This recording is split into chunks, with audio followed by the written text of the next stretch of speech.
Sabi rito, and that day na ang Pagsasalaraw Israel ng is NG, under pressure. Miraculous Word. Sa Prophecy magkabilang by panig na ZEC labanan, mga HARIH. kapatid. And Bakit ito Micah. mangyayari? Upang matupad ang hula ni Zechariah chapter 12 verse 3. Na ang Israel ay gagawin ng Diyos na pabigat sa mga kanyang mga kaalyado. So kita mo gagawin ng Diyos na ang itong Israel na ito, hindi political, kundi ito'y spiritual na plano ng Diyos. Ngunit nakaplano na ang Diyos dito sa hula ni Zechariah chapter 12 verse 3. Na ang Israel, mga kapatid, ay gagawin ng Diyos na pabigat sa kanyang mga kaalyado. Maging pabigat siya. Kung baga ay hindi na kayang kontrolin ng kanyang mga taga-suporta. Sabi pa rito, I will make Jerusalem a burdensome stone for all people who support Israel. So gagawin daw ng Diyos. Ibig sabihin, mayroong gagawin ang Diyos sa bansang Israel. Kanya po itong gagawin parang mabigat na bato. Bakit mabigat na bato? Na kung sino man ang pumasan sa kanya ay siguradong mabibigatan. All that burden, meaning those nations that support Israel ay mawalang ng ganang suportahan pa ito dahil sa hindi pagsunod nila sa kanilang mga patakaran. Bakit ito gagawin ng Diyos sa Israel na maging pabigat sa kanila? Ano po ang rason, mga kapatid? Para himukin ang kalaban nila na magkaisang digbain ang Jerusalem. Yun yung plano ng Diyos. Kung makita nyo, mga kapatid. Kaya, ginawang pabigat ng Diyos. Para sa ganun, yung mga kaalyado ng Israel ay magkaroon na ito ng pagtatampo. Maging pabigat na sa kanila. Ang tigas ng ulo nitong mga taga-Israel, sabi nila, mga kapatid. All the people of the earth be gathered together against it. Ayon kay Zechariah chapter 12, verse 3. So basahin natin, no? Sabi niya, all the people of the earth be gathered together against it. So lahat po na kung saan ay mangyayari ito once na hindi na darating yung support ng US o sino mang mga kaalyado nila sa bansang Israel. Iyon yung panahon na kung saan sila po'y magkaisa, mag-iisip sila, halina kayo at tayo po'y susugod sa bansang Israel, mga kapatid. Kaya para kay Netanyahu, kung nagawa namin noong almost 16,000 lang ang aming mga sundalo, ngayon pa kaya na kompleto na kami ng kagamitan at marami na kaming mga sundalo, mga kapatid? Kaya nga sinabi rito sa Zechariah chapter 12 verse 5, puntahan natin yan. And the governors of Judah shall say in their heart, the inhabitants of Jerusalem shall be my strength, and the Lord of hosts and their God. Sabi niya, meaning, ang lakas nila ay sa Diyos.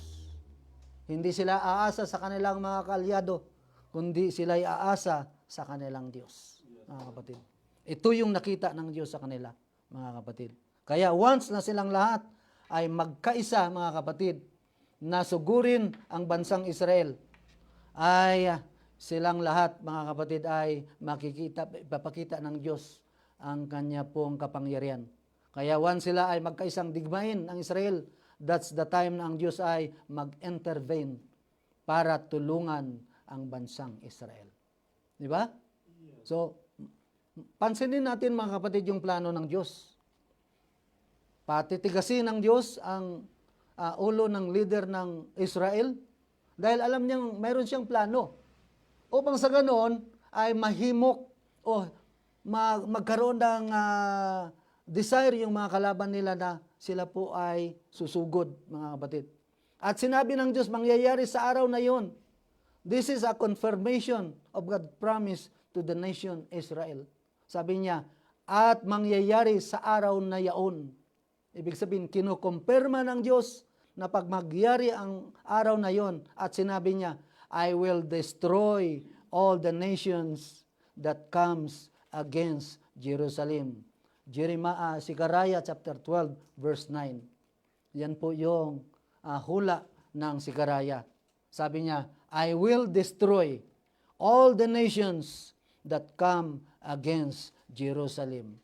Ibig sabihin, nakaplano na mga kapatid. So yung nangyayari na yan mga kapatid, once na under pressure na ang bansang Israel, doon naman magkaroon ng katuparan ang mga hulang ito. And it shall come to pass in that day that I will seek to destroy all the nations that come against Jerusalem. So lahat nasusugod doon para bombahin ang bansang Israel, ngunit mamamagitan ang Diyos at tutulong sa bansang Israel.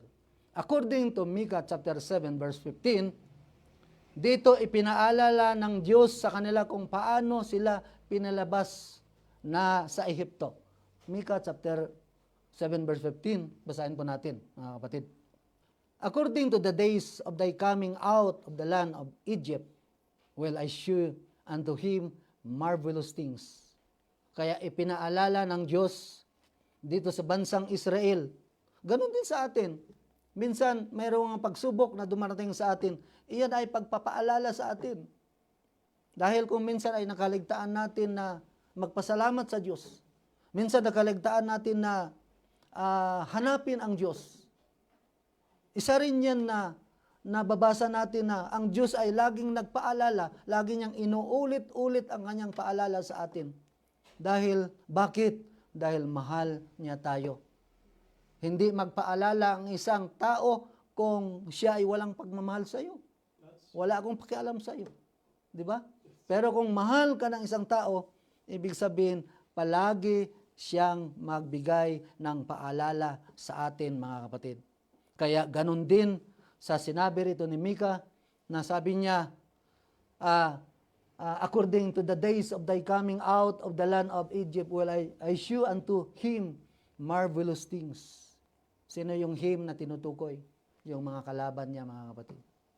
Ipapakita niya yung kagilagilalas na bagay. Dagdag na sinabi niya, sa harapan niyo ngayon, ipapakita ko ang kagilagilalas na bagay sa harap ng iyong mga kaaway, sabi ng Diyos. Yan po yung confirmation ng Diyos, mga kapatid. At ito ang gagawin ng Diyos sa mga sundalo ng Jerusalem. Pakinggan niyo ito, ha. Sabi ng Diyos sa araw na iyon, ito, mga kapatid, ay pagkumpirma ng Diyos na ang mahina ay gagawin niyang gaya ni David. Verse 8. Zechariah chapter 12, verse 8. Pakinggan niyo ito, mga kapatid, kung paano nangyayari ang hula ng Diyos para maintindihan natin bakit nangyayari ito o bakit mangyayari ito sa darating na panahon. Sabi niya, ipagtanggol ng Panginoon ang mga nananahan sa Jerusalem at siyang mahina sa kanila sa araw na yaon ay magiging gaya ni David. Sino yung tinutukoy niya na mahina na sundalo, mga kapatid? Ito yung mga sundalong babae. Yun ang tinutukoy niyang mahina. At sabi niya, at ang sambayanan ni David, ibig sabihin yung taga-Juda, ay magiging parang Diyos, parang anghel ng Panginoon sa harap nila. Ibig sabihin, pagdating ng harap-harapang sagupaan na yun, mga kapatid, ay hindi makapaniwala yung kalaban ng mga Israelita na kung bakit ang kanilang mga baril ay hindi makaputok, ang kanilang mga kanyon ay hindi makasugod, at hindi makaabante, mga kapatid. Dahil ang kalaban nila ay parang anghel ng Diyos, parang si Gabriel sa harap ng kanilang mga kaaway. Kita mo, mga kapatid? And that day shall the Lord defend the inhabitants of Jerusalem, and he that is feeble o mahina among them at that day shall be as David. Matapang. Lalong tatapang ang mga sundalong babae na tinutukoy niyang mga mahihina, mga kapatid. Kita mo? So yun ang gagawin ng Diyos pagdating ng panahon. Ayon dito sa hula ni Zechariah chapter 12 verse 8, mga kapatid. At makikita ng buong mundo ang kagilagilalas na gagawin ng Diyos sa bansang Israel. Sila'y magugulat, sila'y di makapaniwala, katahimikan ang mararamdaman sa bansang ito habang tinatakpan nila ang kanilang mga bibig at ang kanilang at ang mga imposibleng bagay na nakita nila ayon sa sabi ni Micah chapter 7 verse 16. So basahin natin yung sinulat niyan ni Micah na kung saan yun ang tinatawag na marvelous things or miraculous war na mangyayari sa bansang Israel, brothers and sisters. Yes. Diba? 7:16. Sabi niya rito, makikita ng mga bansa at mga pahiya sa buong nilang kapangyarihan. Kanilang ilalagay ang kanilang kamay sa kanilang bibig at kanilang mga pakinig ay mabibingi. Yun po yung sitwasyon ng kalaban ng bansang Israel pagdating ng panahon. Kaya pag nakita na natin yan na nangyayari, brothers and sisters, ibig sabihin, yun yung time na tapos nang mag-ring ang iyong alarm clock. Kailan ka nang mag-alert. Kailan ka lang i-alerto mo ang iyong sarili. Mga kapatid. Dahil yan ang time na kung saan ipinakita na ng Diyos ang kanyang kapangyarihan sa harap ng bansang Israel. Brothers and sisters. At sa puntong ito, inilalarawan ni Micah chapter 7 verse 17. Itaas mo. Sabi niya,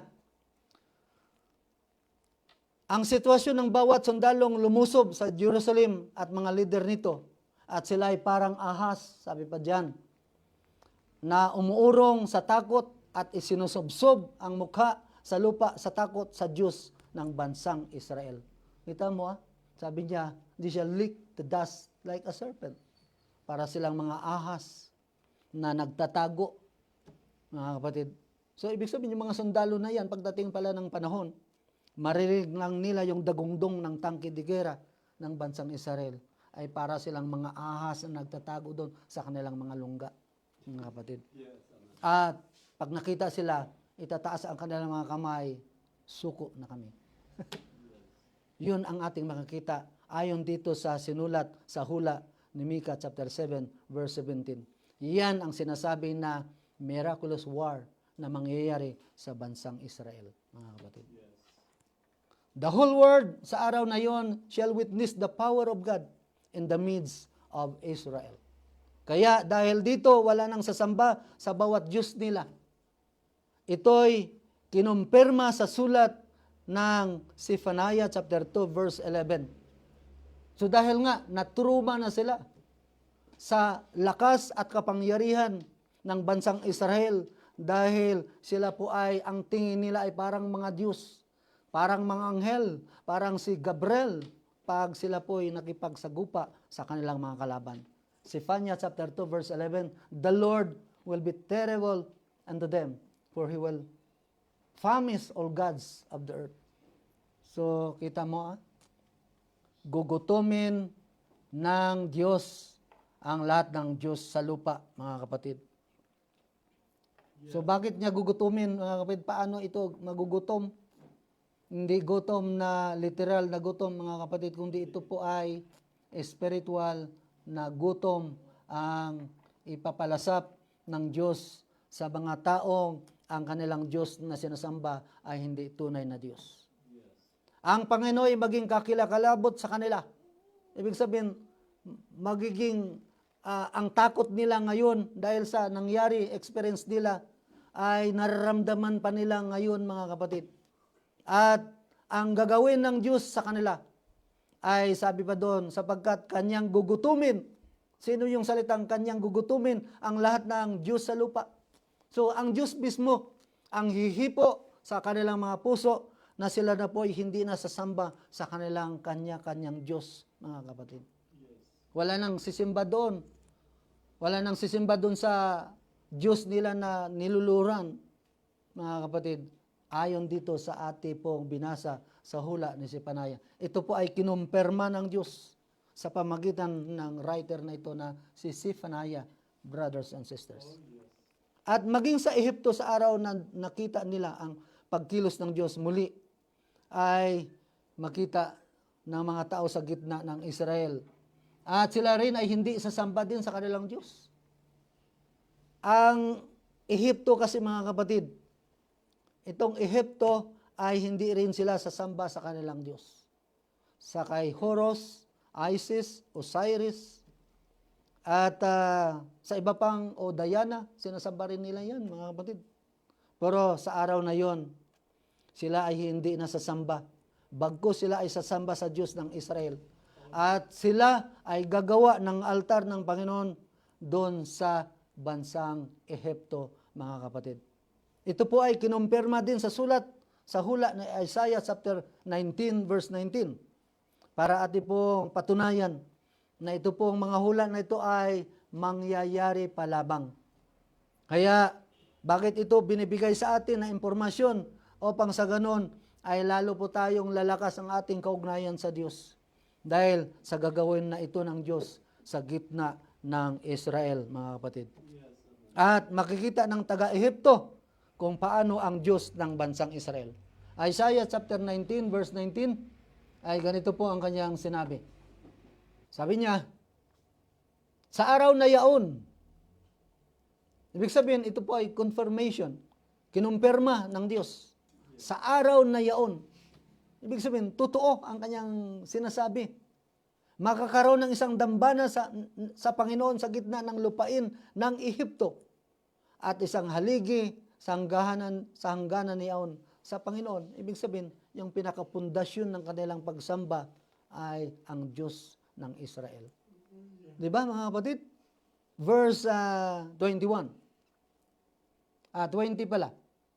At magiging pinakatanda at pinakasaksi sa Panginoon ng mahukbo sa lupain ng Ehipto, sapagkat sila ay magsisidaing sa Panginoon dahil sa pamimigati at magsusugo siya sa kanila ng isang tagapagligtas at isang tagapagsanggalang at kanyang ililigtas sila, mga kapatid, dahil ang mga taga-Ehipto ay sasamba na sa Diyos ng bansang Israel.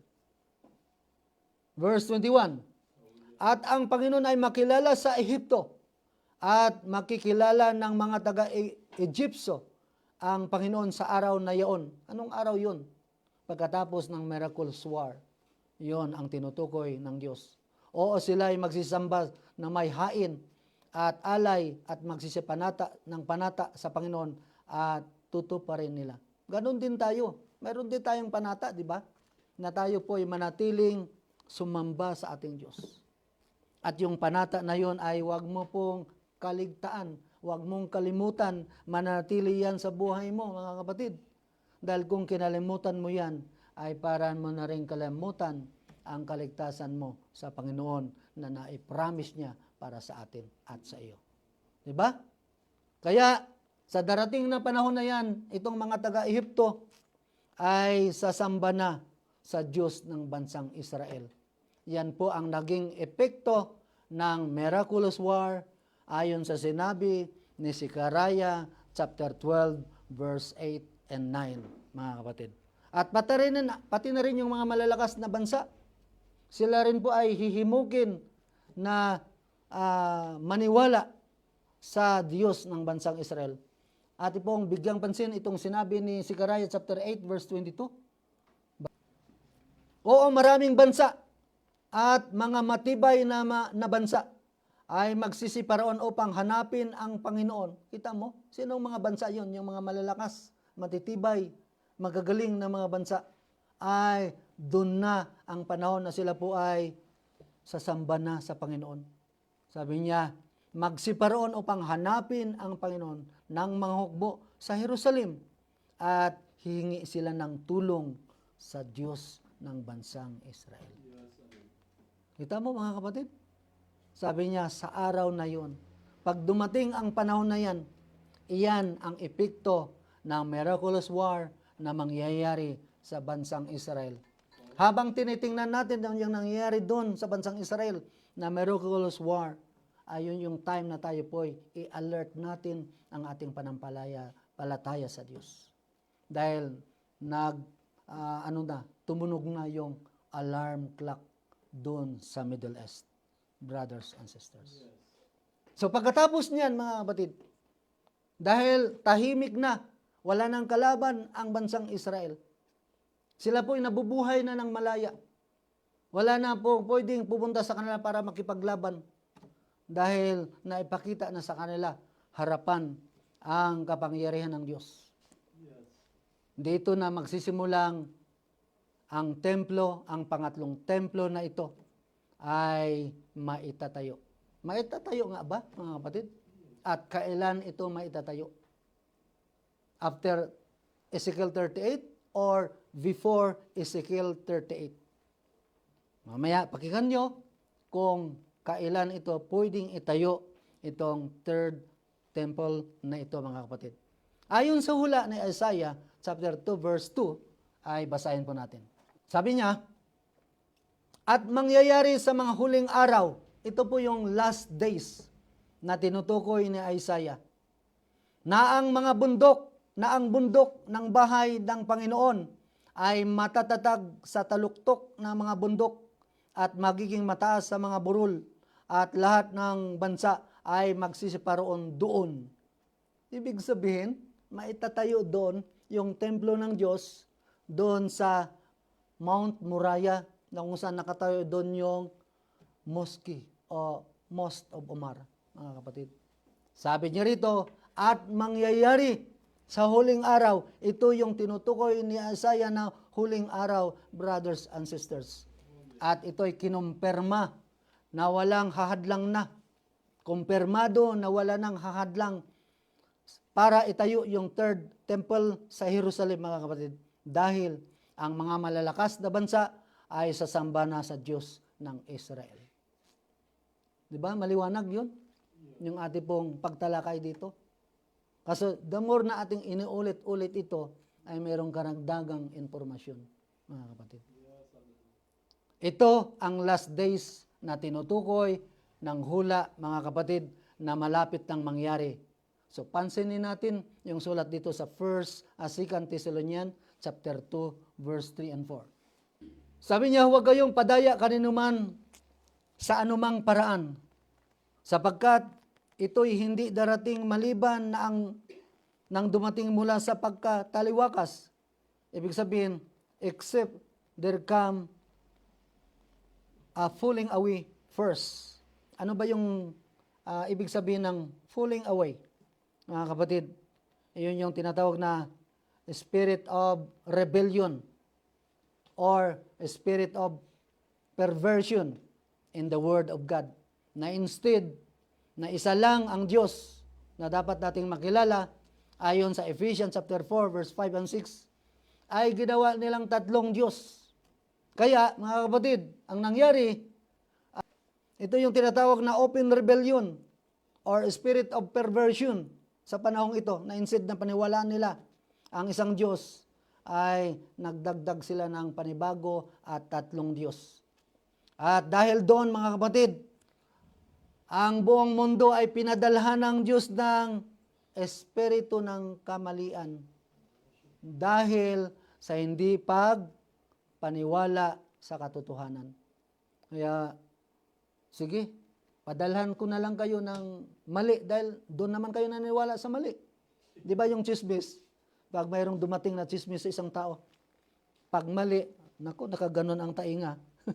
Pag narinig niya na parang masarap sa tainga, pero chismis pala yun, hindi pala totoo.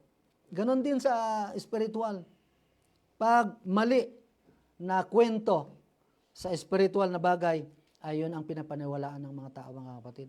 Kaya sabi ng Diyos, dahil sa galit ng Diyos ay nagpadala siya ng spirit of delusion. 2 Thessalonians chapter 1 verse 11. Sige, sister, basa. And for this cause, God shall send them strong delusion that they should believe a lie. Kaya dahil sa kanilang hindi sunod sa katotohanan, ay pinadalan sila ng Diyos ng espiritu ng kamalian, brothers and sisters. Kita mo? Kaya binigyan sila ng Diyos ng tsansa, pero ayaw nilang maniwala. Kaya pakinggan niyo ito, mga kapatid. Ang third temple ay maitatayo bago ang mystical coming of Jesus Christ. Ibig sabihin, makikita pa natin na tinatayo ang templong iyan before the mystical coming of Jesus Christ. Bakit natin nasabi yan? Anong reason saan tayo kukuha ng idea na magpapatunay na itatayo ang templo before the first 3.5, mga kapatid. Ayon sa Revelation chapter 11 verse 1, ay ito po yung ating bibigyang pansin. At binigyan ako ng isang tambong katulad ng isang panukat. Ibig sabihin, yung dalawang propita ay binigyan ng panukat, sukat. Sino ang kanyang susukatin, mga kapatid? At sukatin mo ang templo ng Diyos.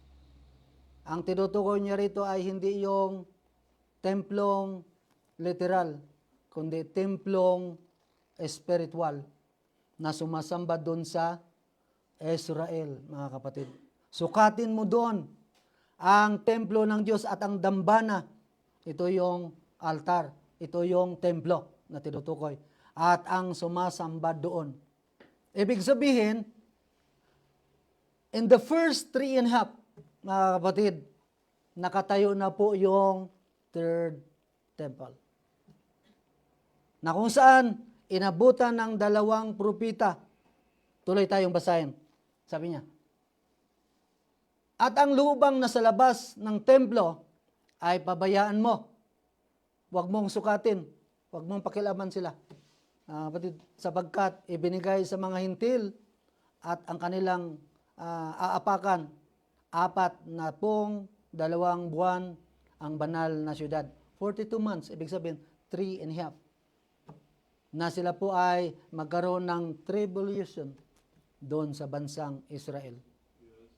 Meaning to say, na bago pumasok, mga kapatid, ang pagpasok ng first 3.5 ay nakatayo na po yung third temple dahil nakita ng dalawang propeta na ang mga spiritual Jewish people ay nagsasamba na doon sa loob ng templong iyan, mga kapatid. Nakuha natin? Kaya sa verse 2, ito po'y tumutukoy sa political Jewish people na maiwan kasama ang mga Hintil for about 42 months or 3.5 months, mga kapatid.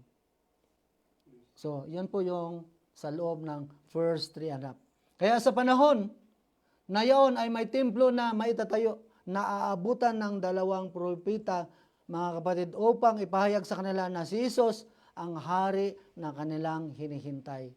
Dahil hanggang ngayon, ang kanilang pagkilala kay Jesus Christ ay isang propeta lang.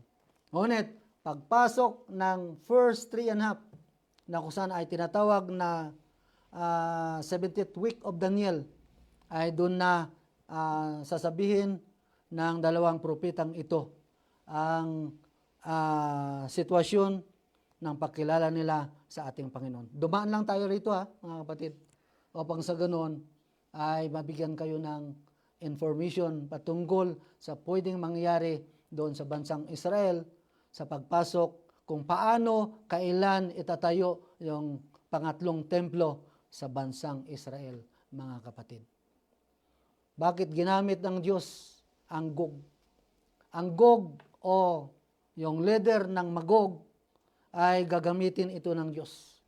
Kaya nga ayon nga dito sa Ezekiel, ay lalagyan niya ito ng hook sa kanyang bibig. So pag ikaw nilagyan ng hook, hindi ka makapalag. Pupunta ka sa hindi mo gustong puntahan. Kung sabihin ng Diyos, puntahan mo ang bansang Israel at girahin mo sila doon, pwede nilang gagawin. At sinabi ng Diyos kay Ezekiel, ihula mo sa leader ng Magog o sabihin mo sa leader ng Magog ang judgment para sa kanya. Sabi niya kay Ezekiel, chapter 38, verse 2. Basahin natin. So, naintindihan natin, mga kapatid, yung kanina? Yung ating pong pinag-aralan? Para mas maliwanag kung ano po ang pwedeng mangyari. Verse 2. Anak ng tao, iharap mo ang iyong mukha sa dako ni Gog, sa lupain ng Magog. Si Gog ay yung leader o yung prime minister nila. Sa lupain ng Magog o Russia, na prinsipe ng Russia. Sa Misik, Moscow, at sa Tubal, Turkey, at manghula kalaban sa kanya. At iyong sabihin, ganito ang sabi ng Panginoong Diyos, narito'y ako'y laban sa iyo, ugog, na pangulo sa Ros, Misik, at sa Tubal, mga kapatid. Kaya, yun po yung sinabi ng Diyos sa pamagitan ni Ezekiel. At verse 10, ganito ang sabi ng Panginoong Diyos, mangyayari sa araw na yaon. Ito ay kinumpirma uli ng Diyos. Mangyayari sa araw na yaon. Once na nagkaroon na ng tinatawag na Ezekiel 38:30. Pero ang pagkasalita rito ay wala pa. Mangyayari pa lamang, mga kapatid. Mangyayari sa araw na yun na ang mga bagay na darating ay sa iyong pag-isip. Ano yung pag-isip ni Gog? Meron siyang jealous emotion. Yun ang pag-iisip ng Russia. Bakit siya nagsisilos? Dahil nakita niya kasi yung nangyari kung paano talagang natakot ang mga karatig, mga bansa na nakapalibot sa bansang Israel, kung paano sila po ay natakot na parang ahas na nagtatago sa kanilang mga lungga, mga kapatid. Kaya sabi nga ng Diyos sa kanya, ganito ang sabi ng Panginoong Diyos, mangyayari sa araw na yon na mga bagay ay darating sa iyong pag-iisip. Ibig sabihin, mayroong jealous emotion ang ilalagay ang Diyos sa isip ng prinsipe ng Gog o yung leader ng Gog o yung presidente ng Gog. At ikaw ay magpanukala ng masamang pag-iisip. Yun yung emotion. Yun yung jealous emotion. Dahil hindi siya makapaniwala kung bakit natalo ng bansang Israel ang mga malalakas na kanyang mga kaalyado, brothers and sisters. Nakuha natin, mga kapatid? At si Gog, sabi rito, mag-isip ng masama laban sa Israel. Ito ang jealous emotion ni Gog. At sasabihin niya sa kanyang sarili, kami nga ang susugod sa bansang ito na nananahimik ngayon. Kaya parang kumpiyansa siya, di ba? Sige nga, kami nga ang subok. And verse 8, punta tayo sa verse 8. Pagkatapos ng maraming araw, sabi niya, ay dadalawin ka. Ibig sabihin, ang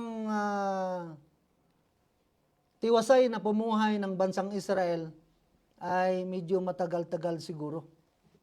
Ipagpalagay natin 1 year, 2 years, so mga gap yan ang ibig sabihin doon. Dahil sa paraan ng pagkasulat dito, after many days, mga kapatid, pagkatapos ng maraming araw, ay dadalawin ka at sa mga huling taon ay papasok ka. Ibig sabihin, 1 taon siguro at pagpalagay natin 6 months or 7 months. Mga kapatid, ibabalik ay papasok ka sa lupain na ibinalik na mula sa paghabol ng tabak. So, ibig sabihin, tinutukoy nito Israel, na napaisan mula sa maraming bayan at sa mga bundok ng Israel na maging laging giba, ngunit nalabas sa mga bayan at sila ay nagsisitang tiwasay silang lahat. Sabi niya rito, but it is brought forth out of the nation, and they shall dwell safely, all of them. Ibig sabihin, ang Israel po ay nabubuhay na ng payapa, wala na kasing kalaban. Sila kasi ay busy ngayon na nagtatayo ng pangatlong templo. Diba? Yun yung time na pagtatayo nila. Ang pagtatayo ng templo ay hindi doon sa loob ng first 3.5. Hindi yun. Dahil, ayon sa ating pinag-usapan kanina, nang pumasok yung 2 propeta, ay sinugo ng Diyos yung 2 propeta na sabi niya, sukatin mo ang templo ng Diyos at ang sumasamba doon sa loob ng templo. Meaning to say, maliwanag, kumpirmado na ang templo ay natayo niya sa pagpasok ng first 3.5. Yes. Nakuha natin, mga kapatid? Kaya, kailangan din natin ikumpirma sa ating sarili kung gaano po tayo katapat sa ating panampalataya sa Diyos. Kailangan natin sabihin sa ating sarili, sincero ba kaya ako sa Diyos? Manatili kaya ako sa Diyos? Anumang pagsubok, kaya ko kayang harapin ang mga bagay na ito? At ganon din sa iniisip na plano ng Diyos patungkol dito sa bansang Russia na ito, na kung saan ay kakawitan niya ito ng pangbingwit o kung saan niya dadalhin ay pupunta doon ang Russia, mga kapatid. Pero iba sa atin. Tayo po ang mga vessel to honor God. Sila yung vessel to dishonor God, brothers and sisters. Kaya mayroon pong dalawang physical na katawang ipinapakita sa ating pong pag-uusap na ito. Kaya, and verse 8, sabi niya rito, sabi ng Diyos, uutusan kitang digmain ang bansang nananahan, tiwasay. And in verse 12, sabi niya, anong gagawin? At kunin ang kanilang pag-aari at isama mo ang iyong mga kaalyadong bansa na may silos sa bayan ko. Mga kapatid, ang Persia, Libya, Ethiopia, Armenia, Togarma. Ayon dito sa Ezekiel 38 verse 4 hanggang 9, mga kapatid. Sabi niya, isama mo na yung kaalyado mo. At pumunta kayo doon. Puntahan niyo yung bansang Israel na namumuhay ng payapa. Kapatid. Diba? So, ang kanyang kalaban, kaya yung Persia ngayon na tinatawag na Iran, ay hindi siya po yung player sa digmaang ito. Ginamit lang siya ng Diyos para bang pansindi. Nakuha niyo? Pangsindi siya. Pampaliyab. Di ba hindi naman liliyab yun kung hindi mo muna sindihan ng maliit na sindi? At once na iyan ay lumiyab, ayon sa plano ng Diyos, brothers and sisters, hintayin natin kung kailan liliyab ang sinindihan niyang apoy sa gitna ng bansang Israel. Diba? Kaya dahil ang Persia o Iran, hindi yan kasama. Ang kasama niya ay Russia, Libya, Ethiopia, Armenia at Turkey. Yan ang kasama niya, mga kapatid. Na papasok doon sa bansang Israel. Kaya itong Russia, gagamitin lang ito ng Diyos. Dahil galit ang Diyos sa bansang ito. Dahil ang kanilang Diyos ay ibang Diyos ang kanilang sinasamba. At pag ito'y mangyari, na ang Magog ay paparoon sa Israel para digmayin ang Israel, dapat nating maunawaan, mga kapatid, na ang Magog ay instrumento lang ng Diyos para ipakita ang kanyang galit. Yan. So makuha mo? Sinabi rin dito sa sulat ni Ezekiel chapter 38 verse 18. Sige, basa natin. At mangyayari sa araw na yon, ito ay confirmation na naman, kumpirmado na naman ng Diyos, pagka si Gog ay paparoon laban sa lupain ng Israel, sabi ng Panginoong Diyos, na ang aking galit ay sasampa sa butas ng aking ilong. Ibig sabihin, doon niya ipalalabas ang kanyang galit. Once na ito po'y pupunta na ang bansang ito ng Russia, Persia, Ethiopia, Armenia at Turkey. Sabi ng Diyos, doon ko ipapakita ang galit ko sa harap ng bansang Israel at sa buong mundo, brothers and sisters. Tama, mga kapatid? Kaya, sa Diyos wala po tayong magagawa talaga eh. Dahil siya nga yung potter at tayo lang ang clay. So dahil tayo ang clay, ay kaya niya ikang itawag nito, i-moldy sa hindi magandang pagkagawa o sa magandang pagkagawa. Kaya ang kailangan mo lang, dahil wala tayong magagawa sa Diyos, kailan kang sumang-ayon kung paano ikaw minumuldi ng Diyos. Kapatid, anong paraan ka minumuldi ng Diyos? Saan siya magsisimula para ikaw ay muldihin ng Diyos? Maaring sa iyong attitude, maaring sa iyong mga emotion, or maaring kung paano ka gumagalaw sa iyong environment. Alam ng Diyos kung paano tayo imomolde ng Diyos. Bakit niya tayo imomolde, brothers and sisters? Dahil mahal tayo ng Diyos. Yun lang naman ang pinaka-final na bigyan natin ng pag-iisip eh. Yun ang ibig sabihin, mahal tayo ng Diyos. And verse 21, mga kapatid, punta tayo sa verse 21. At aking tatawagin sa lahat ng aking mga bundok ang tabak laban sa Kanya. Sabi ng Panginoong Diyos, ano yung tabak na tatawagin ng Diyos? Laban sa bansang Rusya na susugod doon sa bansang Israel. Sabi ng Panginoong Diyos, ang tabak ng bawat lalaki ay maging laban sa kanyang kapatid. Ibig sabihin, mapapansin natin dito sa ayon sa kanyang pagkakasalita, sila mismo ang maglalaban, mga kapatid. Parang nauulol sila sa panahong iyan. Dahil kontrolado nga sila ng Diyos eh. Wala silang magagawa na akala niya kalaban yung kanyang pinaputukan. Yun pala, magkasama lang sila. Yun yung tabak na tinutukoy ng Diyos. Na sa araw na yon, ang lalaki ay maging laban sa kanyang kapatid.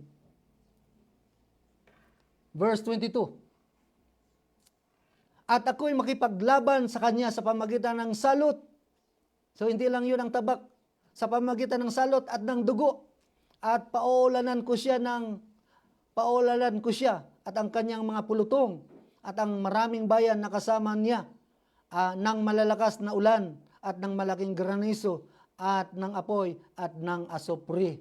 Yan ang tinatawag na dilubyo na haharap sa mga eroplano, jet fighter ng Russia, sa mga sundalo dyan sa baba, kapatid, ay yun po ang gagamitin ng Diyos para sila po ay mamatay, mga kapatid. Ito yung mga kalamidad na sasalubong sa kanila. At sa mga kalamidad na ito, sila ay mabubuhal sa bundok ng bansang Israel, brothers and sisters. Ayon sa Ezekiel 39 verse 4 and 5, ay basa. Ikaw ay mabubuhal sa mga bundok ng Israel. Sino yung tinutukoy niya? Bansang Russia. Ikaw, ang lahat mo mga pulutong at ang mga bayan na kasama mo, aking ibibigay ka sa mga mandadagit na ibon, sari-sari, at sa mga hayop sa parang upang lamunin ka. Sabi ng hula dito. Verse 5. Ikaw ay mabubuwal sa patag na parang sapagkat aking sinalita, sabi ng Panginoon, ito ay kinumpirma uli ng Diyos. Ikaw ay mahuhulog sa bundok ng Israel. Ibig sabihin, hindi pa sila nakarating doon sa talagang city. Doon lang sa bundok sila. Sinugod ng kalamidad, natural calamity, ang siyang papatay sa mga maraming sundalo na parang ulap ang kadami, na didilim ang kaulapan sa bansang Israel. At mga kapatid, ang lalaban doon ay hindi ang Israel, kundi yung Diyos mismo ang makipaglaban sa kanila, mga kapatid. Ito ang judgment ng Diyos na magpanginig sa buong mundo, brothers and sisters. So once na nangyari yan, ay manginginig ang buong mundo. Ano kaya ang nangyari? Bakit hindi narating ang mga bansang ito na sumugod sa bansang Israel? Siyempre, naka-televise, mga kapatid, yung panahon yan. Makikita pa natin. Nakaka-televise yan. Ayon dito sa Ezekiel, chapter 38, verse 19. Basahin natin. Ito po ay totoong mangyayari. Ayaw lang, ay inilalarawan lang natin dito ang kanya pong larawan kung paano po mangyayari ito sa panahong darating. Verse 19. Sabi niya, sapagkat ang aking paninibugho at galit, puot, ay nagsalita ako. Tunay na sa araw na iyon ay magkakaroon ng malaking panginginig sa lupain ng Israel. Ibig sabihin, manginginig ang lahat, mga kapatid, nang makita yung judgment ng Diyos. So ang Israel mismo manginginig dahil sa nangyari dyan sa mga bansang itong na malalakas, yung Russia.